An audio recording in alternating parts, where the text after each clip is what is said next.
Well, good morning YouTube. This is a bit of a different approach for me, but it is 6 in the morning on a Sunday and I'm driving from Slovenia all the way to Munich and back in the same day because I'm going to go visit my good friend Remy, also known as I'm the First Avenger, whom I met throughout long years of playing War Thunder, and we are going to go see Rammstein live. And I was supposed to be there for a couple of days. It was supposed to be a trip, like 5 days long trip, a little bit of cycling, but I actually fell ill at the very beginning, and as a result I'm now refusing to not throw away the €100 worth of Rammstein tickets, because this may very well be their last tour, the last chance to see them play live. So hopefully in about 4 hours, meaning at about 10 a.m, I'm going to be in Munich, ready to first record a quick podcast episode with him and then go straight in to see a little bit of the town, do the concert, and then drive all the way back in the middle of the night. So looking forward to it, and I'll keep you updated on the way. So cheerio, boys. Well, hello there, my dear friends. Welcome to Munich. Which, I mean, this is absurd. I've actually driven for what? 4.5 hours. 4.5 hours, yeah. When did you start? 6 a.m. in the morning? 6 in the morning, 6:10. Started, 3 hours until almost Salzburg. Right. From Salzburg to Munich, it's just 1.5 hours, but it's not really a pleasant drive. Yes. I've actually introduced you before, and you don't actually know that because I had a quick recording on the GoPro, but for those that are actually listening to this on the other platforms, not YouTube, they're not going to see it. So can you give me a quick rundown? Who are you? Why did I drive to Munich? What are we doing today? All right. I mean, it's quite a short story in the end, but me and Tim, we met around 10 years ago, I think, randomly on a game that some of you maybe played and some probably didn't, but it's called War Thunder, and it's still a running game, but we are not actively playing it anymore. And it's been 10 years, and over the years we progressed and got into different sports and different activities over time, and we both probably found love in cycling at some point, and connected through cycling. So we actually, the whole relationship moved from a game we played on the computer to real life cycling together and trying to meet up each year. Yeah. It got quite complicated due to Corona over the past years, but now we're trying to make it at least once a year that we do some cycling for a week or so and enjoy time in real life. And I would say it was like an actual bromance that developed through a video game, which, it's quite rare. Yeah, it's rare. A lot of people can relate to it, I think. 100%. I think there's a lot of, I mean, maybe the biggest excuse for, because, I talk a lot about gaming addiction and whatnot. A lot of guys will use the excuse of saying, I've met a lot of people, but how many of them have you really met? Because just knowing somebody online, I don't think has the same weight, the same oomph as actually getting to hang out with them. We actually met for the first time, so it was October 2021.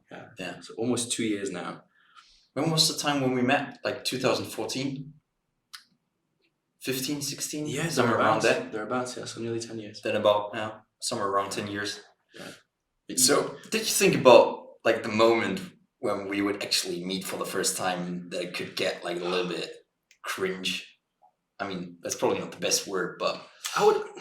there's this fear, what if the energy isn't going to be there? But it's different. I mean, I'd say it's similar, let's say, if you have a date, you match with some girl on Tinder and you're flirting and then you actually get to meet her.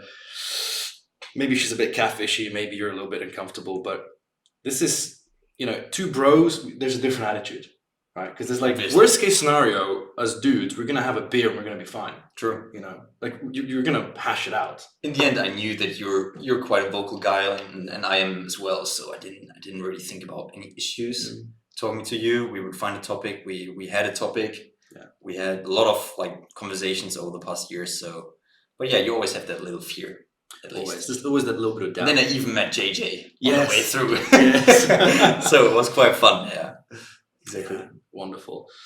And then we developed this, friendship over the years through, I don't even know how cycling happened, because we sort of had a hiatus in between, and I've noticed that We didn't even talk about it. Like that. Oh, he's cycling now. Yeah. I am as well. Like, it just happened. What a coincidence! Yeah, let's meet up and go for a ride. Yeah. It was wonderful. And then we got into chess together. Actually, I was teaching you a little bit on vacation. I'm still horrible at chess, but yeah, if you're not playing all the time, then it's with the computer game. It's the same with the computer game. You're not good. You're not good at it. I mean, chess is like way more complicated in different scenarios and different ways. But yeah. So what I decided for today, instead of a classic case where I would be asking, do you still play War Thunder and why not, and going into debating about Gaijin and balance and gaming addiction, I've had this idea for a while to actually get questions which were directed towards me, but I think in general from viewers. And there were two particular people that have commented in the past. I don't know if it was on a podcast or if it was on a post I made or in one of those self-improvement videos, but I thought what I'd do is I'd go through the actual questions of two different people which stood out to me, and we're going to hash them out. So you'll have a go at it, I'll have a go at it. And when we run out, we'll figure out something else to talk about it for a short Hopefully time. my English is like fine enough with all the vocabulary. I'd say this to everybody. Articulate myself. Everybody's English is good. Yeah. And worst case, you can say it in German and we'll chat to you. Honestly, if you talk about Germans in general, I think the English in Germany is quite bad. When you look at the people. Yeah, just look at Nordic countries, for example. Sweden, Norway, Finland, they had to speak English. They had English television. They have like a different connection to the language, or Netherlands, for example. And when it comes to Germany, we always had our own television. Everything was, in German. Nobody was supposed to learn English. You guys actually do dub stuff. Like you'll have, an English movie, but the people speaking a German and the mouth and the voice are not synced, which I always found weird. It is kind of weird, yeah. But it is an opportunity for foreigners to learn German. I think if you're watching German content, you'll get pretty good at it. Probably not the easiest language to learn from all of them, but I mean, the best way to learn is still listen to Rammstein. Listen to Rammstein. And you might travel the world and meet wonderful people and share that experience. So let's get into it. This was commented by Alex de Roode. Hopefully I didn't butcher your name. He said, "Hey, I've been contemplating about a shitload of questions. I would love to see what you have to say about them. Here they are." His first question is very straightforward. What does it mean to be a man? What a question from Alex. Alex really went deep with that one. Do you want to go off first at that question, or? I can take a gander, and I'll try to be actually quite brief. I think to be a man, and I'll lean onto what I once heard Jordan Peterson say, because I'm a huge fan of him. I love what he's doing for society, because he's one of the few psychologists that are on the side that tries to help young men nowadays. And he said something along the lines of become a monster, like be ruthless, be ambitious, like really dig yourself into work, but then learn to control it. Like, I think nowadays, it's wrong to be manly almost. And we hear all this about toxic masculinity and this feminization of men, when I really think that what makes a man happy and what makes a man is that we fight adversity, that we go through stress, we go through pain, we go through misery essentially, but I think through it comes this sense of accomplishment. And I think you'll be able to associate this here with sport. Both of us have been doing it, and I think the biggest accomplishment is seeing where your limits are and going above and beyond.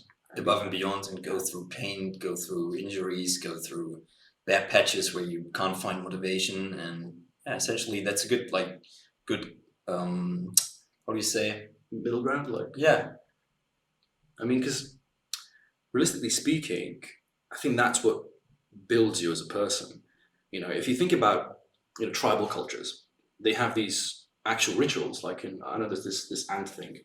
They have these burning ants, and they'll actually have guys put their hand into it, and then they have to keep it there for several minutes without crying or screaming or whatever, and then repeat that ritual several times. And just one of those ants has such a strong bite with so much of that toxin that it will make you go crazy, but that's the thing. These rituals were there, I think, for a reason over the course of the mankind, is to develop, this strength. to tell you what it is about in the end. I mean, if you think about it, I think to be a man is to be on your deathbed with a family behind. You know, to be, because when we die, we're all in a casket.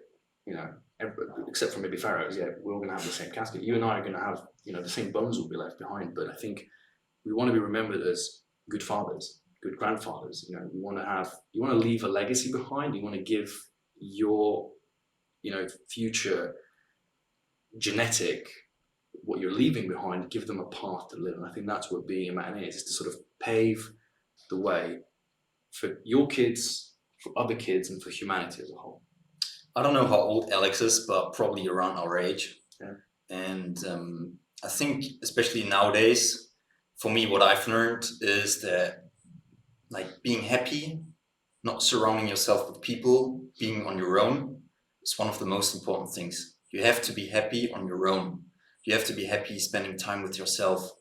Because if you're not happy and you always search for people that surround you, for girls, for relationships, you know, jumping from one relationship to another, it won't make you happy because you never learned to live on your own and be happy being on your own. And the thing is, when you actually want to be, you know, manly, which is not like what people like in society nowadays, then you will be lonely sometimes because people don't accept you anymore as like a normal human being that is manly, you know, what it used to be back in the day. So what I try to learn is being happy on my own and living life and to the fullest, because only being lonely you can actually focus on the good things that will bring you further on your career. When you're saying lonely, I think you mean alone, right? Alone. You want to be not alone, lonely. but not lonely. That's the thing.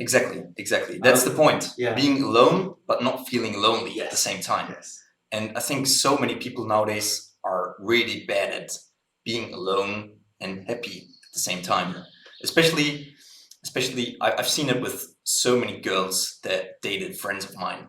You know, they were in a relationship with them for like 3 months or half a year or a year or two, and they got in some kind of conflict because they I don't know what happened. I'm not really interested in it either, but like as soon as they got single, they were like, oh, I wanna enjoy life now.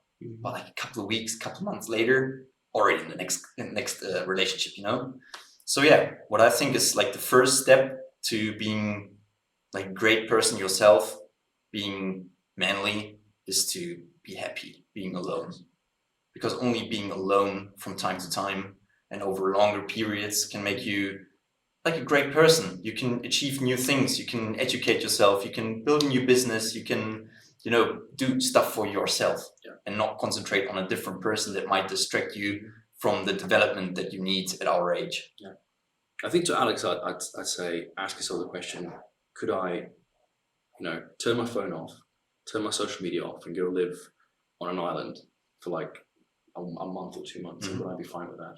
You know, would you be able to be content with the idea of being alone and then returning as a man, manly, and just taking command of that?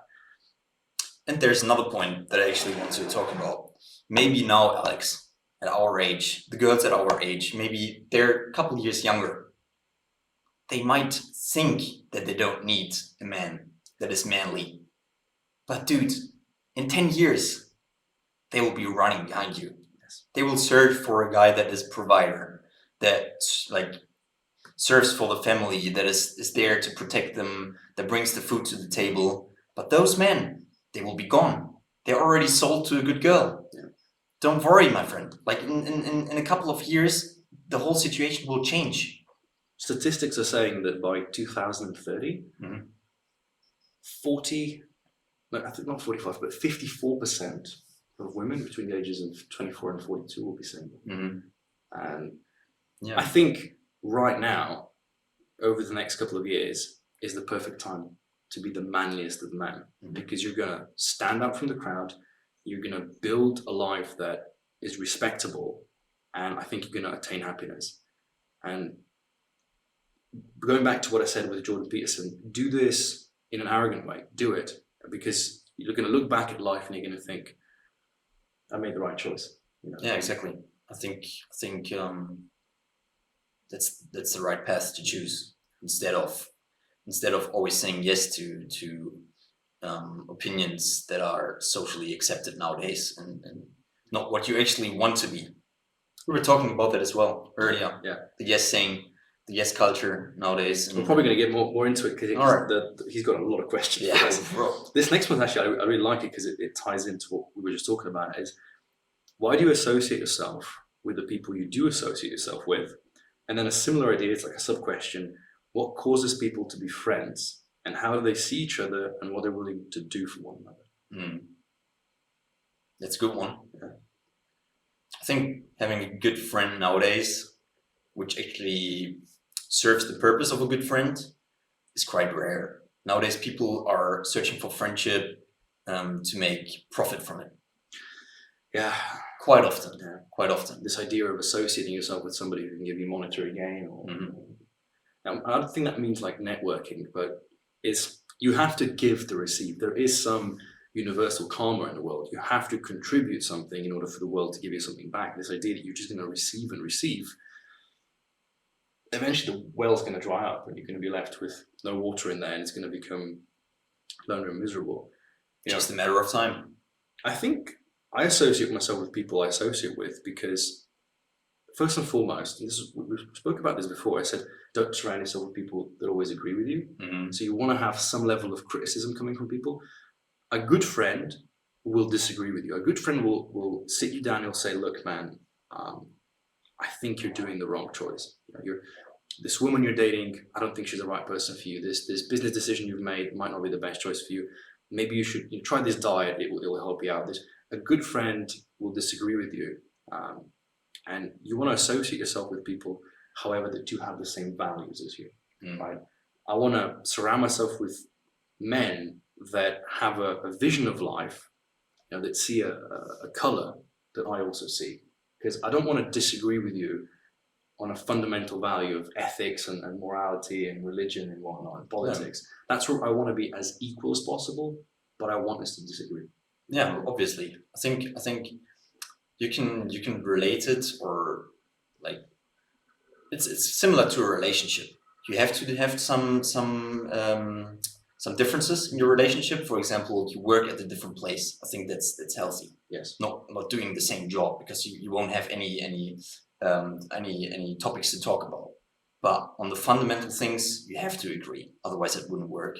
But I think having a good friend that disagrees with you face to face is really important, because the friends that you have that don't disagree face to face, they will still disagree with you, but behind your back, with different people that you might not even know, that just know you from social media, from hearings, whatever. They will disagree with you, but they are not telling you face to face. They will never tell you, and you will hear about it in the end afterwards, anyways, from some different source. And that's the worst kind of friend. That's the worst kind of friend, that stabs you in the back, that disagrees with you, and actually won't be able to tell you face to face.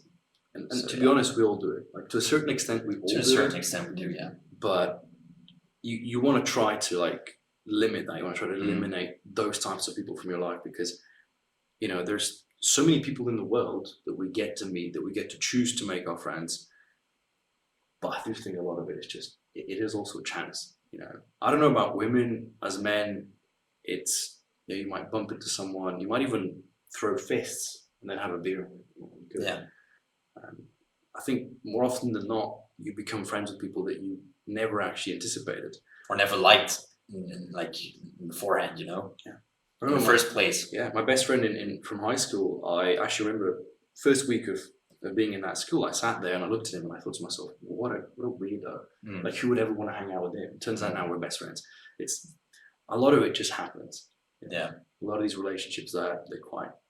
I think I've met so many people over the past probably 10 years as well, because that was probably the time where you got to know most people, because you tried to socialize. And what was the point that I actually wanted to talk about? When you were young. Remember, when you're always the person that's the one that's sending messages, calling the person, but you never get anything back, he's not the right one. Or it could be that you're the problem. Or it could be that you're. Because I know one guy who does this too much, and I ask myself, it's kind of starting to get annoying. Yeah, it does start to get annoying because you start asking yourself, does he have too much free time, perhaps? You know, because there is this. This was my general thought process when I was going through one of the toughest periods of my life, where I was like, it was a breakup, and it was tension and so on. I said to myself, keep yourself so busy that you don't have time to think about the pain. Because you know, when you get your head to it, and that ties back to the first question of being a man, it's like being able to sort of filter it all out. You know, us as cyclists, my favorite part about road cycling was actually the dark zone. It's when you go so deep, when your heart rate is at its maximum, when your legs are burning, when your head hurts, when your vision is blurred. There's a certain sense of clarity to it, almost, because you know what you're doing exactly at the time, at the moment. Yeah, that's the pure part about cycling at that point. Yeah, and I think that sort of filters it out. And I think some people, they lack shit in their life, so they're trying to offload it. They have too much free time, and they're trying to get you to join their wasting of time. So I think it's a double-edged sword. But to answer Alex, I think I'd say that we associate with people that have a similar viewpoint. Similar viewpoints, similar hobbies, similar things that they want to do with their life in their free time, and that are still able to disagree with you. I think that's the most important, because otherwise you will never evolve. You will never learn something from from another person if you never disagree with them. Otherwise you won't ever have any conflicts or conversations that start off, you know? Yeah. Conflict is the base requirement for good conversation, for a good debate. Yeah. So as long as it's not getting emotional and staying rational. Yes. But as a man, that shouldn't be a problem. It shouldn't be. Last question before we get to those interesting ones.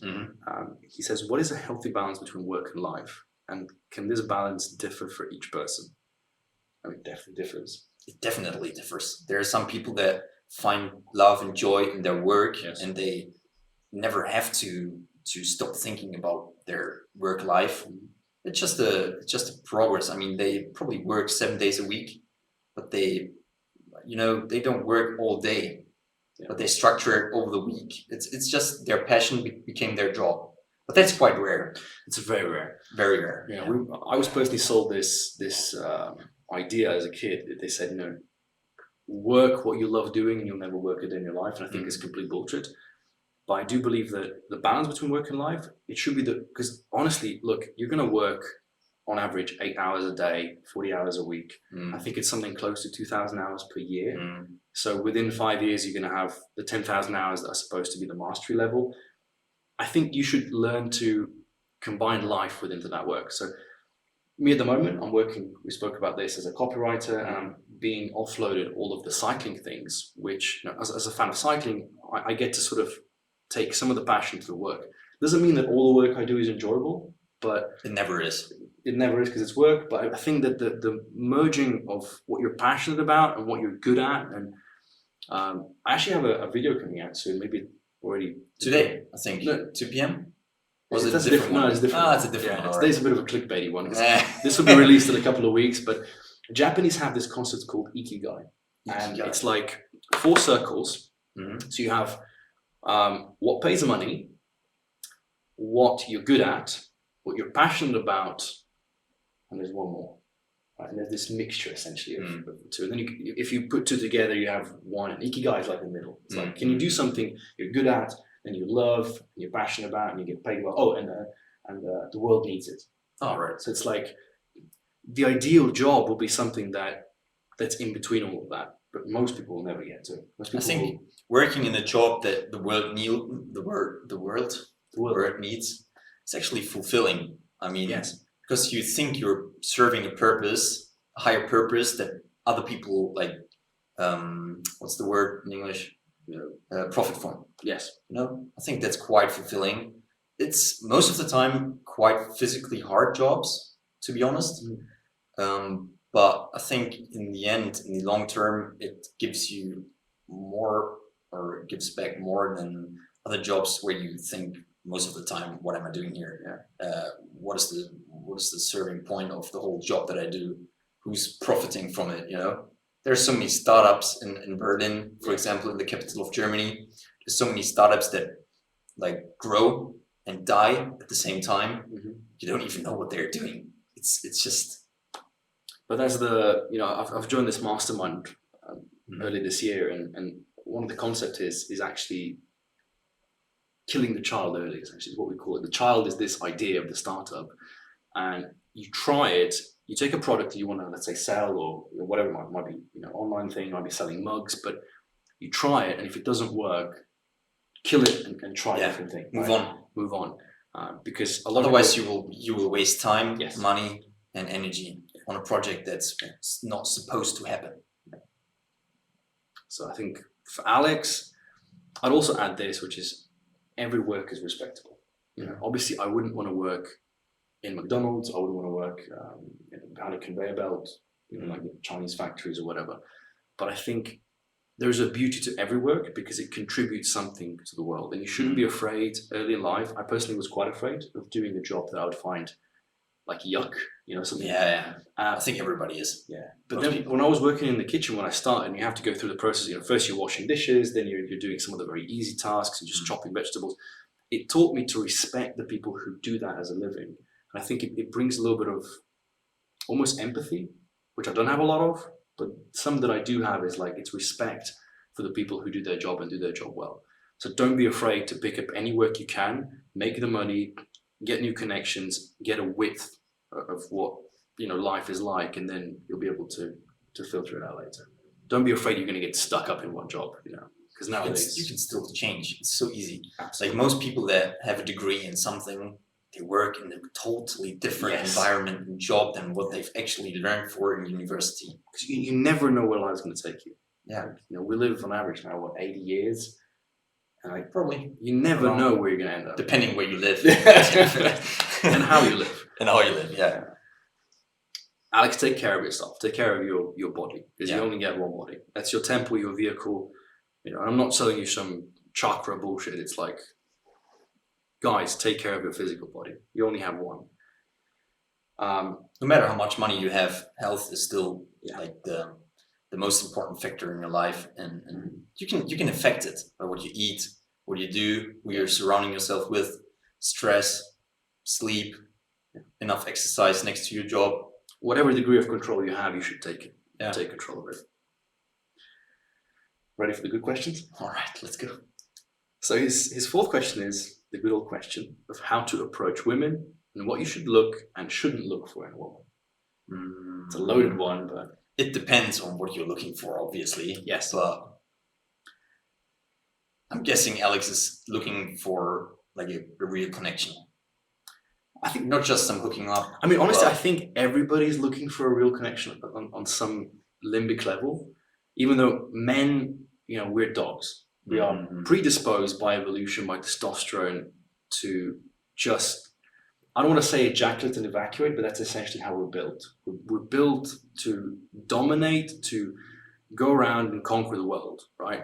And so on some level, we're a bit piggish. Women will say, men, it's disgusting, Yeah.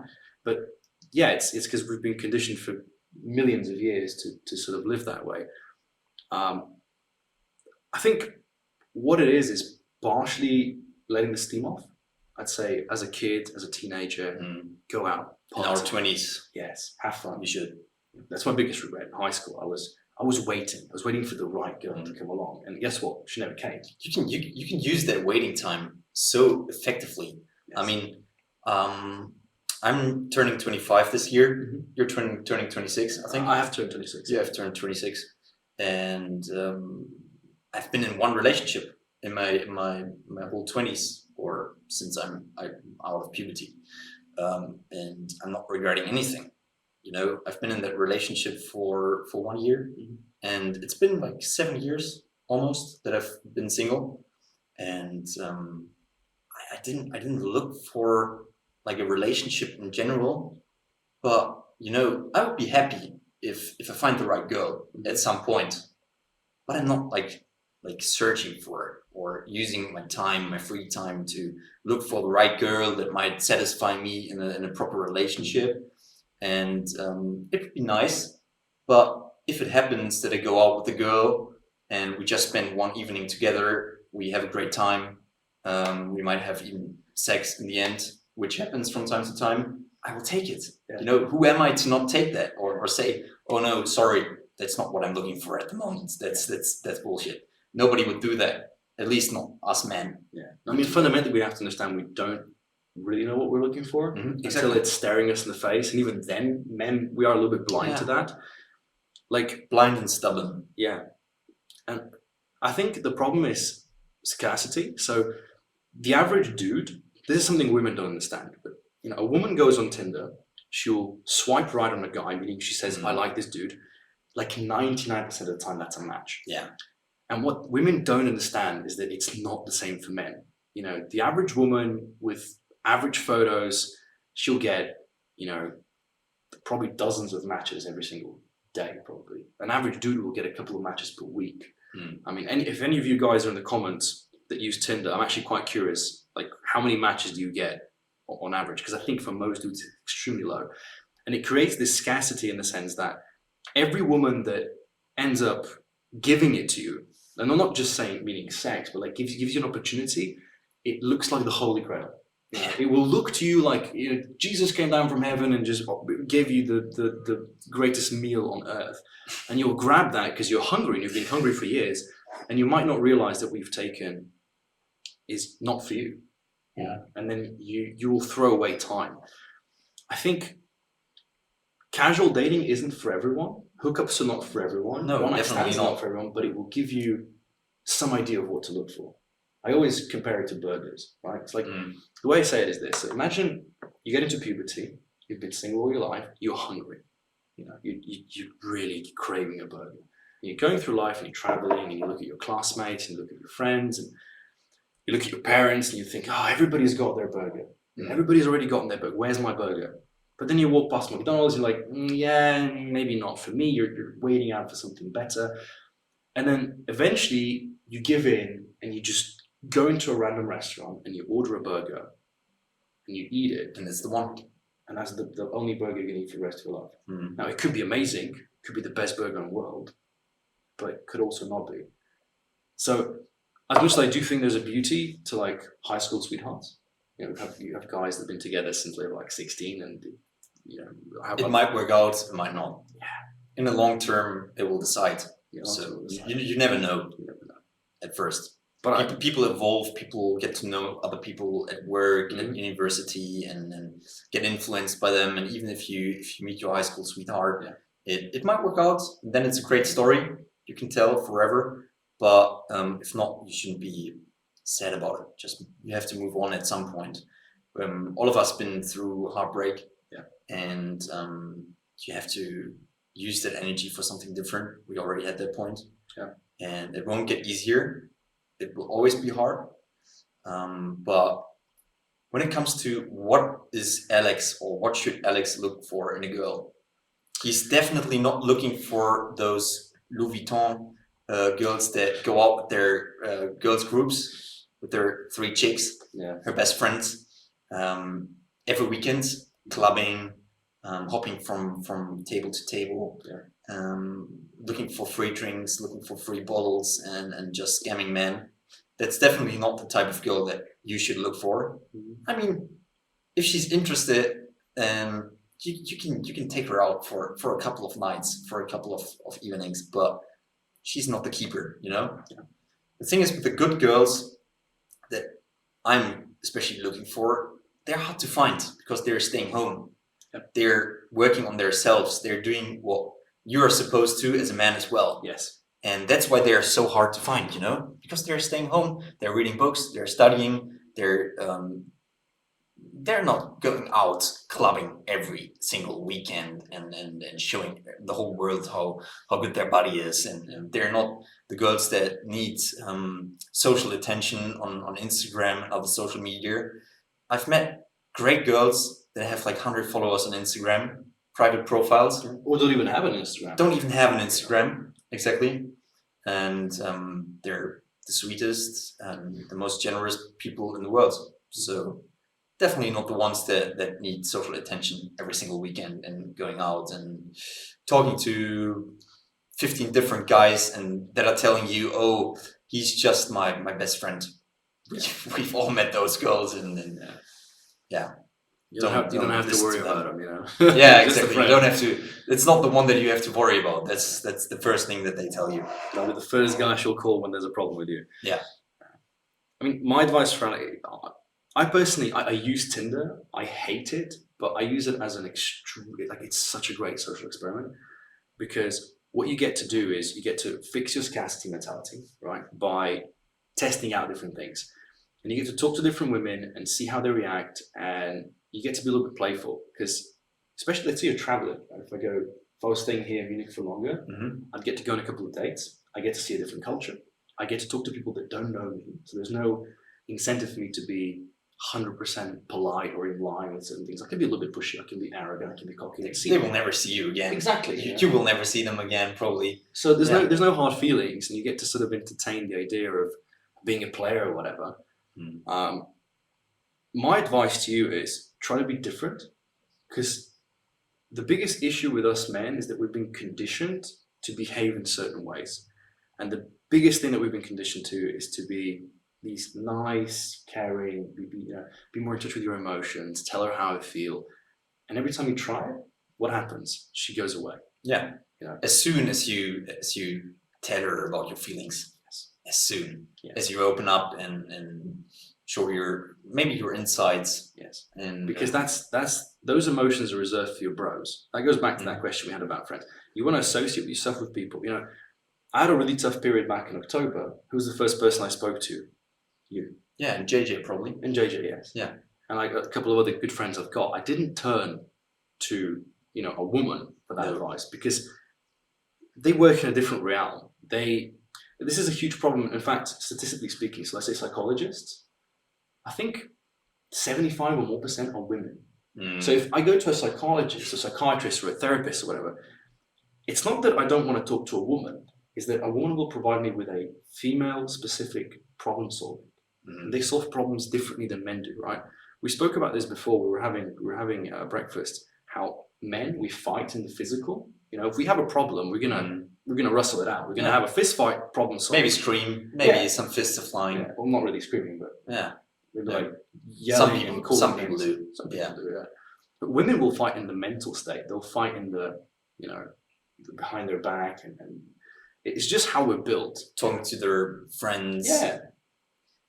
Maybe trying to limit you in your life with certain things. Like I'm moving out. I'm not giving you sex. I'm not giving you that.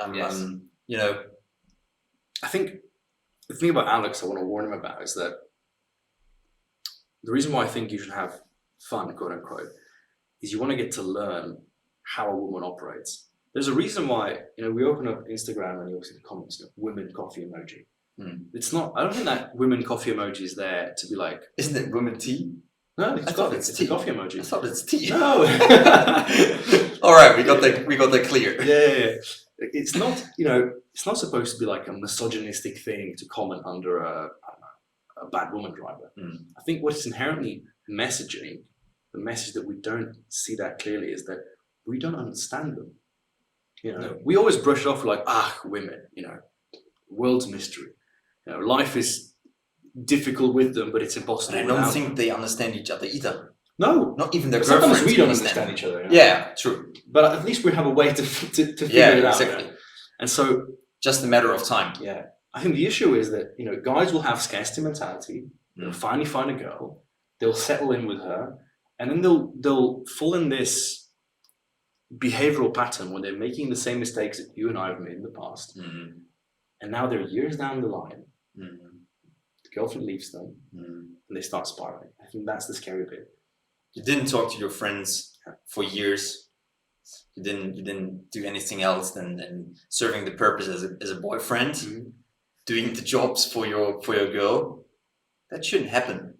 You should still have your bros in your life at first. Yeah. My advice to you is, when it comes to relationships, you want to invite a woman into, or at least be able to invite a woman into your life. I had a situation with me where obviously it was situational, but it was where, due to the circumstances of what she was studying, where she was studying, where she was staying, I had to enter her lifestyle. And that's inherently not very attractive to most women, because women, why does BDSM work? I spent a long time thinking about it. It's like, I couldn't figure it out as a guy. I was like, why would a woman want to be blindfolded, treated badly, quote unquote, restricted? And then it clicked. It was because they offload the responsibility to you. They don't have to think about anything. They can just lay there and enjoy. Why does a massage feel good? Because you don't have to do anything. You just lay there. And so the issue is, when you start putting too much work to your partner, in this case a woman, she's going to start resenting you. She's going to start being sort of like, oh my God, this guy doesn't know what he's doing. He doesn't know, if it's not you deciding where you're going on dates and so on. Don't take it to the extreme. I read some comments and it was like, when I take women out to dates, I order food for them. That's, dude. I mean, maybe it's like if you're really rich. If you're feeling like you can invite her on the first date, and if you're not feeling like you can still split. Yeah.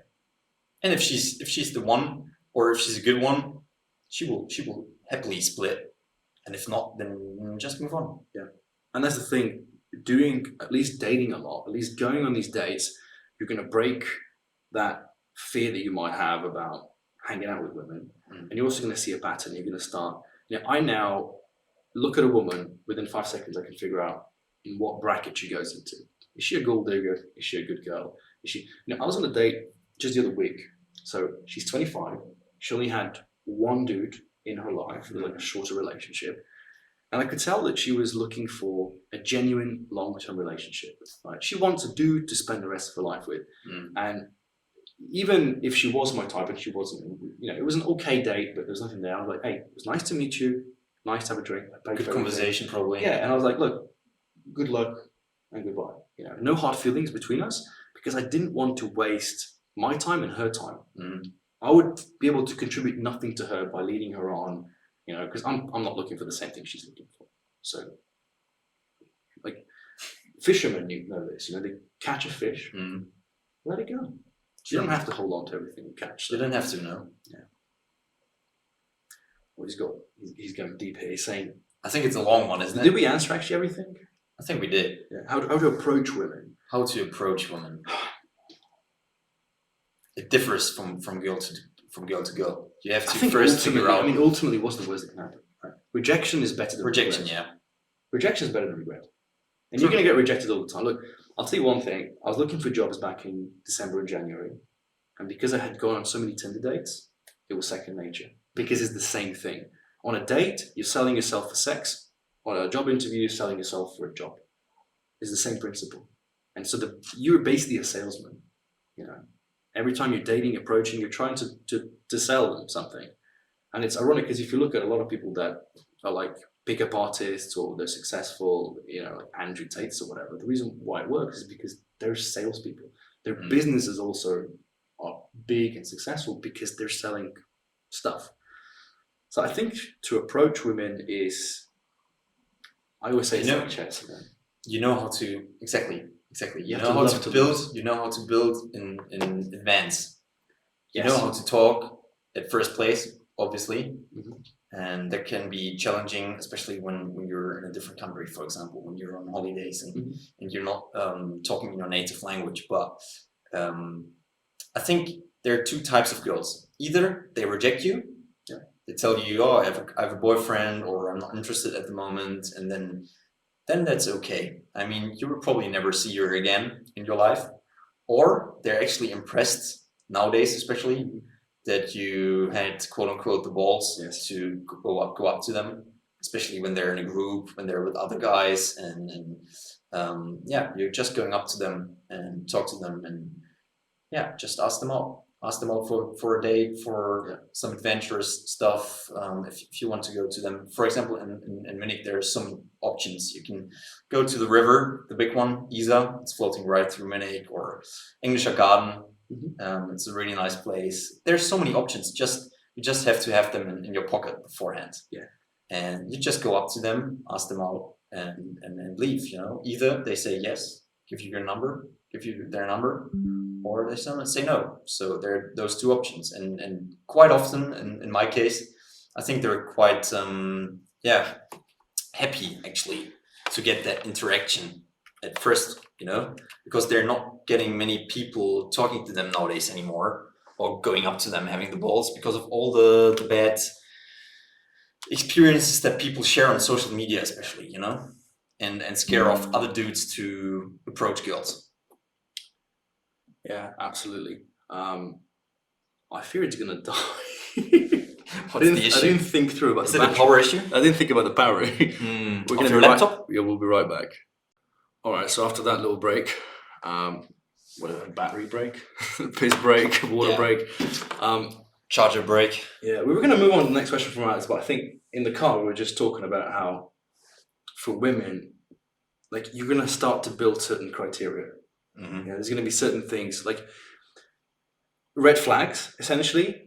You're going to start seeing them, and you'll think about, your first girlfriend you have, and you'll think, oh my God, she was such a bitch because of A, B, C. And then you'll learn, these are things I never want to have in a woman.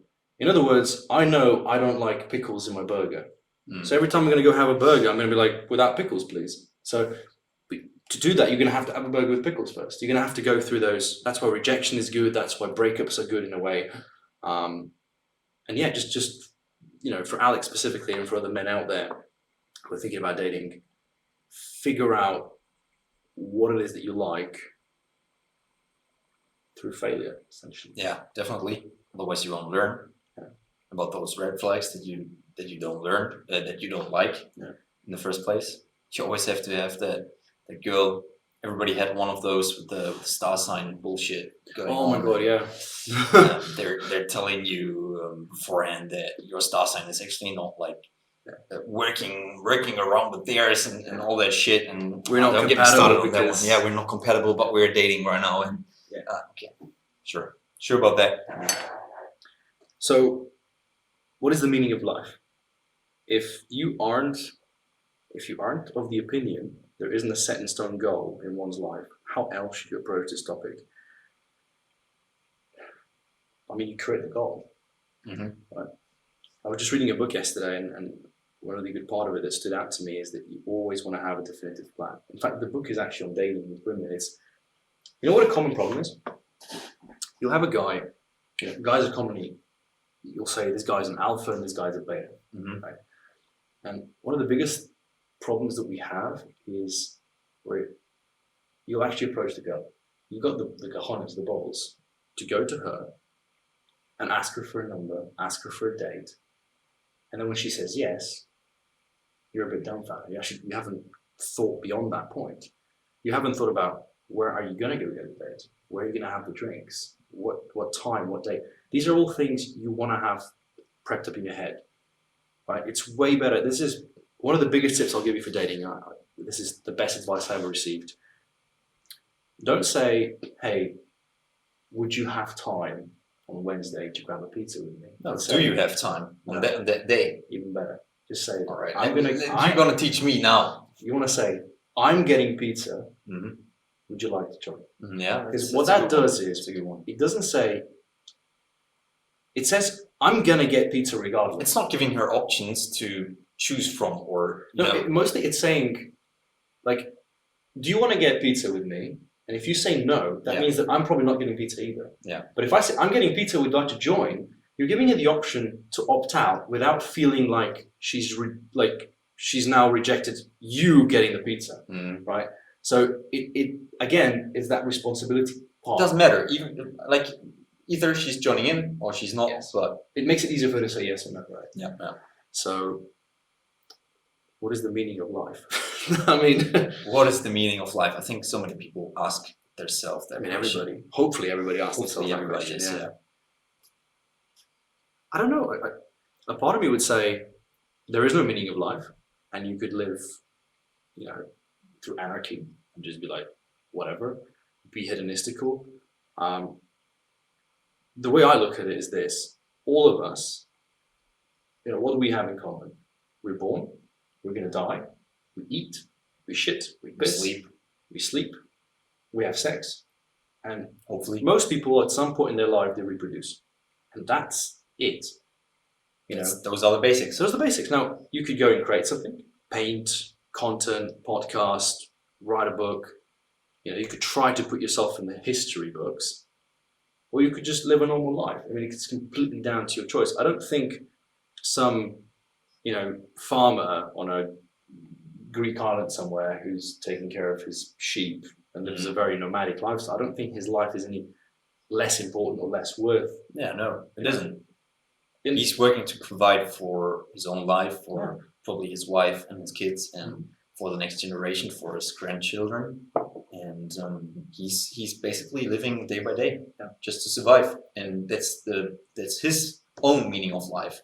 And if you want to, I don't know, be president of your country, or president of a company, or create your own company, or I don't know, be successful in sports, or there's so many certain things that you can choose as your purpose for life, then that's fine as well. Yeah. But people that blame you for the path that you chose in your life, you shouldn't listen to them. Just let them do their own thing. Yeah. Just don't listen to them. Do your own thing. And it really doesn't matter. At some point of your life, you will figure it out. It just takes time, and maybe 10% know what they want to do in their life from like a really young age. There are some people that want to become doctor to help people, and there are people that want to be how is it called in German? It's called Jura. Heuristic stuff. Is it even a word for elderly people? No. I don't know. Whatever. Let's move on now. Anyway. No, but there's not many people that know exactly what they want to do, and I think it's fine. You can study something. We already had that, or do a different profession and still do something completely different in the end if the path is different. So I mean, one view of it is that, if you think about it, we are all walking on it, like we're on a giant ball that's spinning around another thing that's spinning in the middle of nowhere in an infinitum, and we're all kind of pretending like we know what we're doing. It's like, you know what you're doing? Yeah, I totally know what I'm doing. In reality, I think none of us really have a clue. If we could use the 100% capacity of our brains, then maybe we could have that conversation. But realistically speaking, what we are, we're surviving. You and I, we're surviving. And, some, kid in Africa is surviving on a different level than we are surviving, but we're still surviving. I think people tend to overcomplicate topics like what's the meaning of life. They're thinking way too much about it. And they're thinking about the future and about the past, but they're not really living in the moment. And I think that's what denying lots of people like a healthy life or a healthy meaning of life, overthinking stuff like what's the meaning. You shouldn't overthink topics like that too much. Either way, you find it, it's just a progression. I'll go back to the and guy. I think the meaning for life, even that can change over decades. If I'm 50, I might have a completely different meaning of life. Because my kids are, I don't know, they're in school or going to high school and having problems, and the whole perspective changes. So you shouldn't even hold on to one specific meaning of life that you think is the perfect one for you, because it can change in 25 years. It can totally change. And also due to environmental changes, wars, conflicts, whatever, we've seen it all. You could be like very against religion, but then something happens to you and you'll see people change very, very quickly. Like if you're on a plane and the plane starts shaking a bit, oh boy, people are starting to pray, and they've never prayed before. Very, very quickly, So because they can't influence the situation, they can't change anything about the situation in that moment. They feel vulnerable, in that situation. I think fundamentally we're all, in some way, spiritually or religious in some way. We do believe in something, all of us, as much as you can disagree with it. But I think the first step is to achieve sort of nutritional baseline. There's this physical, bare point. That's what we say. Take care after your body will take care after you. Strong body, strong mind, and vice versa. I don't think people should stress out about what is the meaning of life at the age of 20. No, me neither. I don't think you should stress about things like that. And if you do have some spare time, there's a beautiful video. I don't know if I think it's Henry Cavill reading like 80 points or 50 points from an 80-year-old person of like something about life. If you're going to Google just Henry Cavill, old person point or whatever, because it's listen to the elderly. Yes, I wouldn't want to talk to my grandma about a business idea because she doesn't know what the internet is, but she can give you a lot of value on life and family values and so on. When something bad happens, is it truly bad? What I'm trying to convey here is that whenever something bad happens as a result of your actions, you also have the opportunity to learn from it. Therefore, you could say that a bad thing as a consequence can also be a good thing given the opportunity to learn from it. And therefore, you should always try out new things and see what happens. It can be pretty interesting. And I think he answered the question for us. Yeah, I think so too. I was like, is that a question or is he actually explaining his own question? I think a lot of the time that's what we do. Let's say I have a problem with a girl, I come ask for advice, but in doing so, I've already given myself the answer. Yeah, deeply, you already know what's the right answer, what's the right action that you have to take. When it comes to bad and good, I think it's chess. Go and play chess and you realize that, first and foremost, you have to enjoy being the loser. You have to enjoy losing to somebody who's superior to you. And you have to almost not enjoy making mistakes, but be aware that you made a mistake, you blundered a piece. And then the best part about chess is when you make a mistake early on and you have to make a comeback. When you know you're in a disadvantage, it's like you have to work around it. Yeah. In War Thunder terms, it's when you're in a tank that's damaged, or we were flying a plane and you're missing an aileron. You're in a disadvantage, but you know that you can use that against your enemy. Because if your enemy thinks you're weak, it's going to be an easy job. That's when you have an advantage. So on some level, what's in your head is very much gonna count hard. So he says, hopefully my feedback is of use to you, and he's going to come up with more questions. For all of you who are watching this on YouTube, any questions you put underneath this episode will be used as source content for future episodes. Yeah. And I'm going to move on to the second person whose comments I thought were really interesting. This is little Kitto Katto. Interesting name. Little Kitto. And he says, we all love them. Yeah. He says, I guess I'd like to hear about a guy's perspective of relationships, both friend relations and partner relations. So this is similar to what we were talking about. He says, what I've experienced is that guys have a perspective of... Do you think it's him? Him? Do you think it's not like a woman asking the question? No, I think it's a guy asking. Is it a guy? All right. Most people don't watch this. Most of your viewers are. In fact, most people that ask for relationship advice are guys. Yeah. So he says that from his experience, his perspective is that every female friend has a possibility of opening into a relationship, be it casual or serious. Where what I experience from the other side is that friends are friends and are not considered with the possibility of being a potential partner. Though through the development of relationships I have pursued, I've noticed that I tend to go through the stages of friendship to a point where developing a romantic, intimate relationship. He's got another bit, well, I'll read that later. So I guess a lot of guys,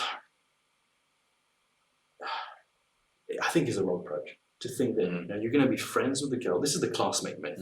So this is, again, goes back to that scarcity mentality. So you're in high school, you're in middle school or primary school, a lot of guys are introverted. So what happens is they sit in the class and they're surrounded by a bunch of dudes and a bunch of women. And what happens is you'll create a hierarchy and you'll say, okay, this dude is the most alpha dude in the room and this girl is the hottest girl in the room. And so what happens is, because you have a limited view, you're just going to choose the best of what you see. It boils down to like choosing the shit that smells the least. I know it's a weird example, but if I was to show you 3 really bad cars, one of them would still be better than the other 2. Yeah. But they're still bad cars. So the problem is that you're trying to approach dating through the lens of a guy, because we're going to be friends first before we become best friends. Yeah, that's what we do when we find a guy friend. But the difference is you don't want to fuck your guy friend. Yeah, so exactly. There's a flaw in that, right? The inherent idea behind your attraction to a woman Because frankly, you want to fuck her. And ideally, you'd want her to share the same In the kind long of, or in the short term, doesn't matter. like, we're dogs. Yeah, That's what it's like. Dogs on the streets. Yes. So I think there's a limit. Both of us believe that if you're friends with a girl, guys can't be friends with girls. No. You're holding off for the idea that, she's going to choose you. You know what's so funny? Yeah. Whenever I talk to a girl and she's like, do you have female best friends? Yeah. And I tell them, no, I don't. They're actually shocked. Because there's so many girls that think they have a guy best friend that's only there because he wants to be friends with her, that it's mind-blowing to them if you tell them, I've never had a girlfriend, like a girlfriend, and I never want to. Because that's not how it works like. It never did. It's the solipsistic nature of women.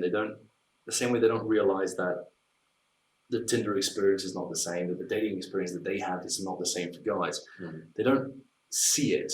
Like, to them, it doesn't seem illogical to have a guy friend. He's just a friend, right? In some way it makes sense, but when you understand it from a perspective of a guy, I don't have time to waste on a girl being my friend. And I've never thought about getting in such a situation, being just a friend of a girl, and it never worked out. Yeah. For people that surrounded me, for guys that I know, and I don't think it can work, to be honest. No, but it is. The irony is that anybody who's played Far Cry 3 knows that quote. Insanity. The definition is repeating the same thing over and again and expecting a different result. A lot of guys, and this is the stupidity of us, is that we do the same things over and over again, expecting that one woman will reciprocate and be different. Like, you know what's funny? Let's say you're Googling something. You're going to choose the first or the second result. True? Yeah, probably. But because it comes up first. Yeah. But when you're going through, lazy. But when you're trying to break through, let's say you go through a breakup, and this happened to me actually. Went through a breakup, and you go to Google how to get your ex back, and it didn't click to me until I was on like page 12, looking for one forum where one dude would give me the slimmest amount of hope that what I was trying to do was a sensible thing. Because you're looking for confirmation, and this is the thing is it's such a narrow-minded perspective of thinking, but it's going to be different. I'll have a girlfriend, and then she'll become a girlfriend. I just have to be true to myself, and everybody told me I have to be open with her and tell her my emotions, and and it never works. And these guys get burnt, and they're going to get hurt. Because those guys that open up to the girls with their emotions and try to help out like with their problems, they're just getting abused. Mentally, what it is that they're girlfriends. Yeah. Like, if you think about it, think of how you spend time with a girl, right? What you talk about and how the energy is. Now imagine a guy you're hanging out with, but you have that same interaction. You don't want that. No. And women don't want that either. A woman doesn't want yet another girlfriend to date with. Because then it's a girl and not a man. Exactly. She doesn't want that. Like, there's a beautiful thing in the fact that we are different, men and women, and we're complementary to one another. It's the yin and the yang. And that's why the masculine needs the feminine, and the feminine needs the masculine. We balance each other out. We're better together than we are apart. And so the worst thing you can do is try to match the other person's energy. That's really all it boils down to. You can't just try to match the other person's energy. You have to be able to sort of complement them. Even two dudes with the same energy level, it's just not going to pass. Probably not. One's always going to be a little bit more dominant. One's going to be a little bit more feminine. But it's like even in social situations. Like, if you think about it, back in the classroom, there was one guy that was just the man. He just understood it, and he could fuck around. Yeah. And if you try the same thing, fuck around with the other guys in the class and with the girls in the class, you know? It works either way. you had the energy. And I think a lot of guys will be disappointed because they can't pull up the same energy, but that's just how life works. You know, and we inherently look at other people and we think, oh, their life is so much better. But You might think the same about you, you know, about their life, and then compare it, and everybody's comparing. And as you said, girls tend to take advantage from those relationships, and they're really good at taking advantage of guys that might have fallen in love with them and got feelings for them, just hiding them, so they can actually spend time with those people, those girls, and not being honest, you know, because the moment you're honest about your feelings and your intentions with those girls, they're gone. The thing is, men are in the realm of the sexual market. We're looking for sex, and women are looking for attention. Right? Like the reason why a woman will post seductive photos on Instagram and bikini shots and whatnot, because it's not that she needs 50 dudes sliding into her DMs, but it fucking feels good. It feels good, yeah. You know, I can tell you this firsthand. I don't know what the situation was, but it happened a while back. I think it was because I was working out a lot, and maybe it was on Tinder, but where a woman that I considered unattractive was hitting on me and was giving me a lot of confirmation how amazing I was. And that was the first time that I, as a man, felt what the majority of women feel every single day. You know, and it feels good. It's flattering for your ego. It feels good for somebody to tell you how amazing you are. Then imagine there are like 100, 200, 300 dudes hitting on you, and the amount of guys that are actually attractive hitting on you rises. But also the question is, how many of those guys are actually unique in their approach, right? Also think about it like this. There is no shortage of pretty women, but there is a shortage of successful guys. Not a lot of dudes are actually like successful. Yeah. And so that disparity is always going to be present in the world. And you, as a dude, it's your best interest. We're in competition, realistically speaking, right? Obviously, we have different tastes as dudes, but if we were to walk into a room and we both like the same girl, only one of us can take her home. Yeah. So we have to figure it out. You know, either there's going to be a handshake or there's going to be fists involved in a way, or a mental capacity. But she's only coming home with one of us. Yeah, exactly. So that's the reality, I think, of the dating world. I don't even know what the question was initially. I think it was something about boys and girls being men friends, and women being friends, and then developing into something. Look, I wouldn't say that it's impossible.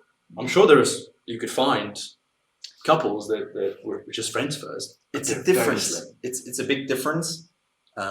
Being open about it, about your feelings, especially.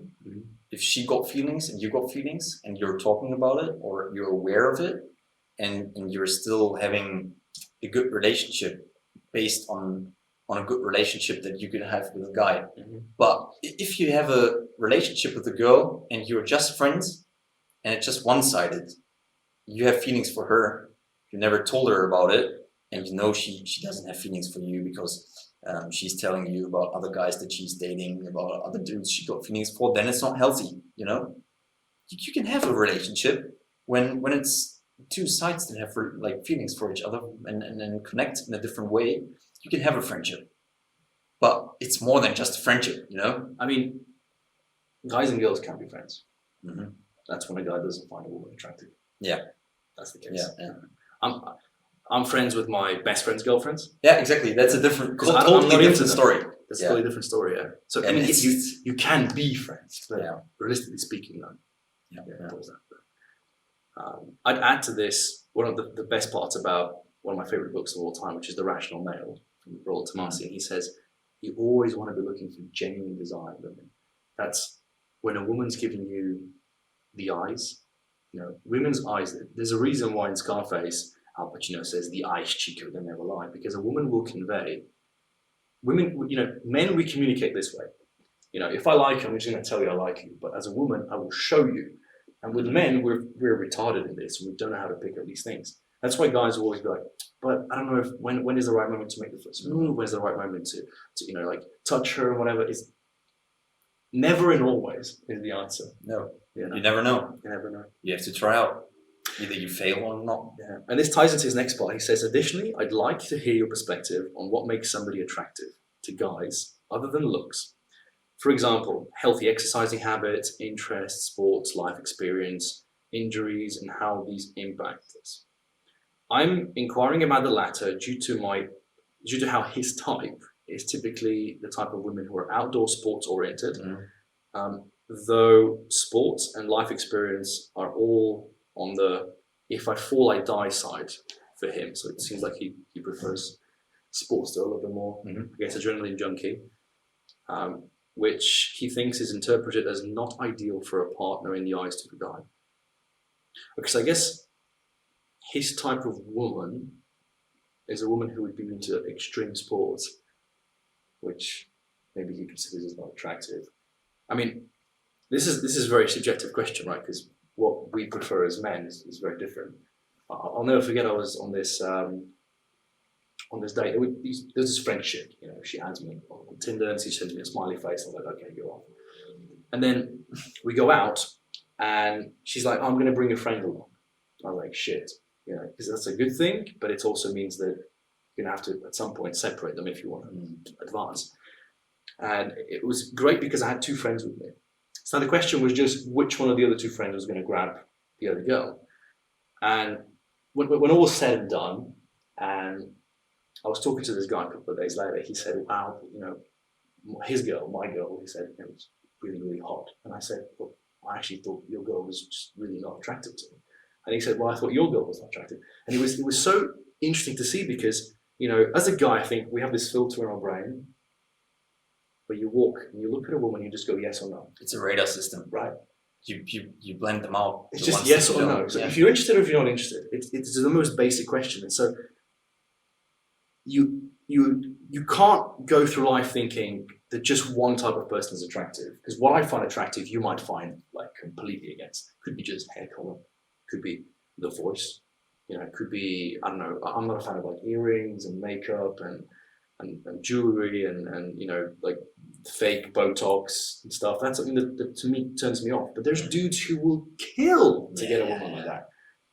And that's the thing, you have to go through the That's trial. the beauty about it. Otherwise, everybody would hit on the same girls, and then there wouldn't be any on the market anymore, you know.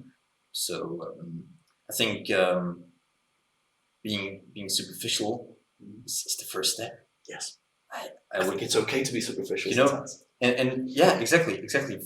Like back to the topic where boys and men and women being friends. The only girls that I can be friends with are most of the time the partners, the girlfriends from my friends, my male friends, you know, or co-workers, exactly, that you interact because you have to.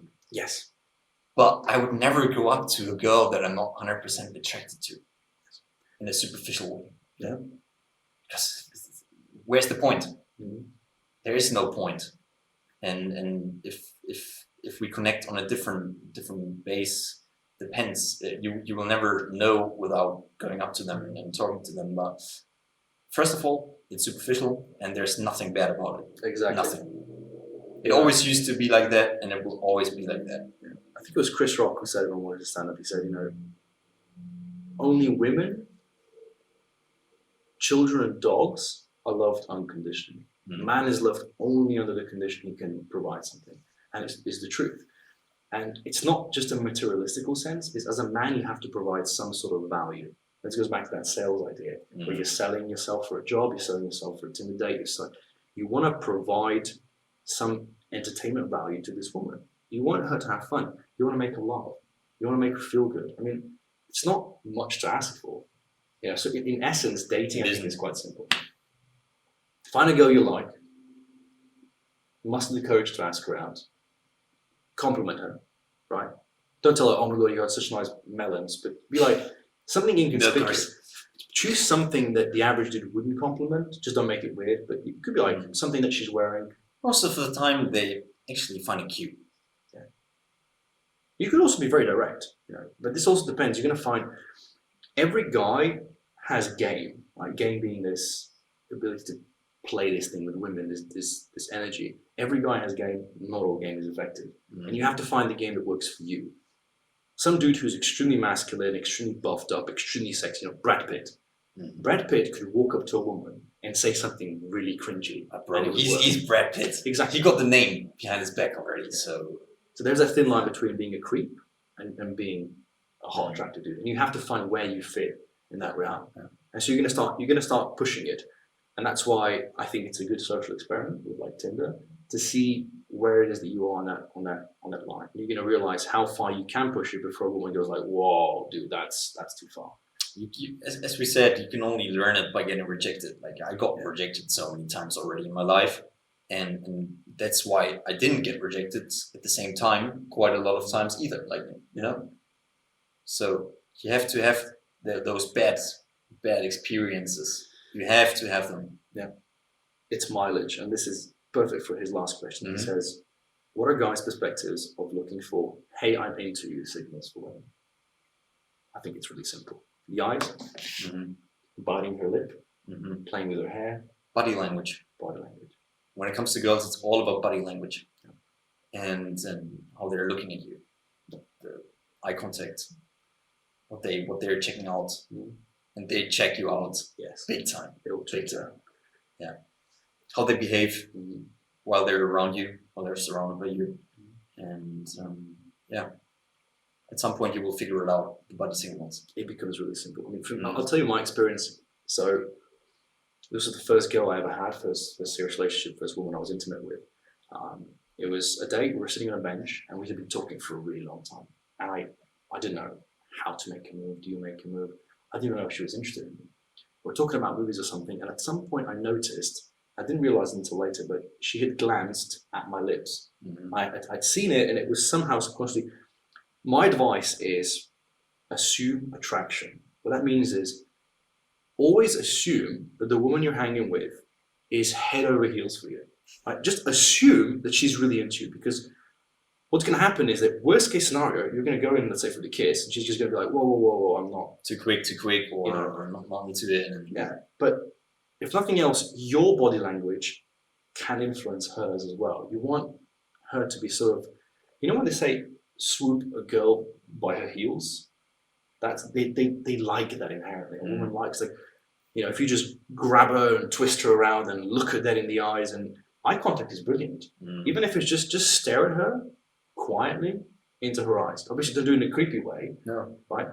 Also try to convey, you can say things with your eyes. That's why they say, women will fuck you with their eyes first, because they will give off this thing. Like, if you look at a woman on a date and you just send her the thoughts that you're feeling, like telepathically, just tell her with your eyes the things you would do to her.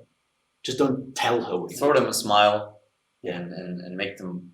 You can make them so vulnerable just looking at them in a good way. In a good way. And then you have to. The thing is, if you're not taking action right after that, then it won't work. You have to take action after having eye contact with them. You need to strike while the iron is hot. Exactly. You need to. That's why when guys say, well, they have the problem. I had this problem in the past, big time. Was when's the right moment? It's like, again, never and always. You create the moment. That's why when you're setting up for dates, my suggestion is create a system where you go to a place you're familiar. You've got, like, when a date ends, let's say we go for a drink. Okay, we have a fun time. We have a little bit of chemistry. Obviously, you're a little bit tipsy, which helps. But when let's say you walk her to her car or to your car, whatever, try to find the location that is a little bit romantic, maybe something that you can get some kino, a little bit of touching is always good. You have to make her comfortable. My number one rule is when you go for a date for the first time, whatever you do, don't give her your hand, hug her. Yeah. Because you break the fourth wall. Jesus Christ! If you give her the hand, it's over. Yeah. I think literally that's the number one killer when guys go on a date and they give her the hand. If she comes with her hand open, that's fine. You put your hands up and you invite her into the hug. No girl's ever going to say no. It's just a hug. It will be extremely just a hug. And if she said no, then you can just walk right off. You don't want to have anything to do with that woman. I only give girls the hand when I'm totally not interested in them, and I want to give them the signal Yes. that I'm not interested in it. Or if it's in a setting that's not, Appropriate to giving hugs. Yeah. Which is quite rare, to be fair. It's very rare. I mean, on your job, maybe. Yeah. For example, but they're Realistically, you could always hug a person. It Yeah. would never really be awkward. It shouldn't be, because it's just a hug. people will talk anyways. Exactly. And you're going to forget about it within seconds. But it makes it easier so that when you do go in for the first move, when you do go in for the kiss, you don't want that moment to be the first time you're touching her. Because that's an uncomfortable jump, right? You're not going step by. That's like having sex before you've kissed. I don't think anybody can pull that off. Give her the chance to smell you. You know what I mean? Smell her as well. Yeah, smell her as well, obviously. Also She gives you stings then. the opportunity to comment her. Right? Like, you hug her and you're, oh my god, you smell so nice. Yeah, Or like yeah. you can touch her hair, like, oh my god, your hair's so soft. Yeah. What shampoo you use? And she goes, oh my god, you noticed my Yeah, shampoo? she already got a topic to talk about. Yeah. So many good opening lines. So much. It's very, very simple. And it doesn't have to be cheesy pickup lines. And I always say that. I've never used cheesy pickup lines in my life. I've never used a pickup line in my life ever. Being serious about something, I only do it when I'm just fucking around, when I'm drunk as shit, which doesn't happen that often anymore, and I'm just fucking around with girls. But if I take something serious, I would never use a cheesy pickup line, That's not how it works. No. I prefer questions. Also, when I match somebody on Tinder, I just write the first thing that comes to mind. If you really want to go for a good opener, I like questions like, what's your favorite cheese? Because you got to think of it, that woman is talking to 20 dudes at the same time. And most of them are saying, hey. How was your day? Exactly. And imagine that you're sitting at a desk and there's 20 dudes talking to you, and all of them, with 19 of them, you have the same conversation. Then one dude comes around and asks you, albeit a dumb question, but what's your favorite cheese? That question will stand out. Because it's like, in business you have, let's say, I want to sell a course for English or whatever. Mm-hmm. You want to first get a person to get to your website, then you want to get them to actually buy it, then you want to get them to go back and buy it again. With Tinder, it's like, first you want to get a match, then you want to get a response, then you want to get a number or an Instagram or a date, then you want to have that date, then you want to go to the next step. It's a very simple, step-by-step process. And as soon as you see that somebody is not interested, women won't tell you they're not interested, but they'll show you they're not interested. Yeah, you figure it out quite quickly. Yeah, she's not responding for a long time. Is she giving you bad excuses? In the beginning, it seems counterintuitive because as a guy, thinking rationally, you would when I was dating in the beginning, I would prefer if a woman just said, "Hey, I'm not interested. Don't message me." I would prefer that because it would save my time. But that's weight for them. They have to actually, I think they don't want to. If she's interested, she will make time. She will 100% make time to answer your messages. 100%. And she'll make efforts to your calls, your messages. Yeah. She will make effort. She will be interested. She will ask questions herself. We all know those conversations on social media where you're basically doing a job interview with her and she's just responding with a yes or a no, and then just stop. Yeah. Ironically, the best way to let's say you've got a girl you're not very interested in, and she's really into you, and you want to get her to stop. All you have to do is just be really nice about her. That's all you have to do, and she'll be gone in a minute. Yeah. Or ignore her. You can do both. You can just delete the conversation and move on. Yeah. I personally like to be relatively direct, be polite, just look, I'm not interested. Not interested, don't say the same thing. I think if you want to have girls being fair and honest with you, you have to do the same with them. Yes. So just tell them you're not interested, and because otherwise you're not in the situation or to receive the same treatment from women. Yeah. Demonstrate, do not explicate. You don't want to tell them, you just want to show them how you'd like the thing to go. Women are brilliant at following lead. They're brilliant at playing this ping pong with you. But you have to take that first swing. You have to show them how it's done, and they'll join in, and most of the time they'll enjoy it. They love being guided, they love being led, and it completely makes sense. And I think once you figure it out, it becomes child's play. It becomes really easy, and it becomes enjoyable because you can enjoy these slight flirtations in everyday life without the necessary stress of saying, oh no, I'm introverted, oh no, I'm uncomfortable talking to women, it'll go away. And once it goes away, you'll see the big picture and you'll be like, oh my God, it was so simple. I think it's quite a good point to close the circle with all the stuff that we talked about. And I think a good closer would be coming back to the bullshit about toxic masculinity. There is no such thing as toxic masculinity. Be proud of being masculine. Work on your body, work on your mind, be what you're supposed to be as a man, and it will pay off at some point. And the girls will look for exactly that. They just need time to learn that they need that in life, you know. And for any of you who are doubtful of a masculine alpha man, I recommend you try it out. Try out that character for a month or 2 or 3. Just give it a try. Come back after that time and tell me I was wrong, because you won't. Because you realize it works. You realize that it functions. And I was in those shoes, you know. I was in this place in 2020 very early, where I felt a lot of anger. And this is what happens to a lot of guys. They do the same thing that everybody else is doing. They fail. They're not getting anywhere with women. They're not getting anywhere with life. They're overweight. They're not living the happy life that you should be living first alone. They're actually lonely instead of being alone.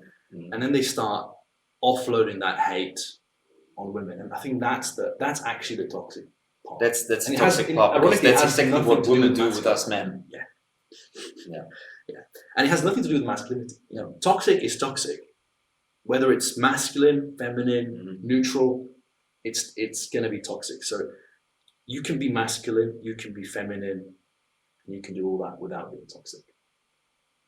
I can only agree on that. And on that bombshell, I'm going to wrap this one up. It was a wonderful conversation. I invite everybody to provide your comment, criticism in the comment section below. If you're watching this on YouTube, anywhere else, feel free to share it with your friends. And as always, any comment under this episode will be utilized in future guests. I'll pick them up at random. If you have questions for crypto specifically, then I'll try to get those out when I talk to somebody who's very experienced in that nature. You and I will be definitely doing this again, probably in a different scenario, different location. Probably in 2 months, maybe playing chess in between, you know, on vacation. So somewhere sunny, close to the sea. Close to the sea for sure. Close to the sea. Yeah, guys. So leave a comment with the notifications on, and enjoy the next one. And from us, that's goodbye. Thank you.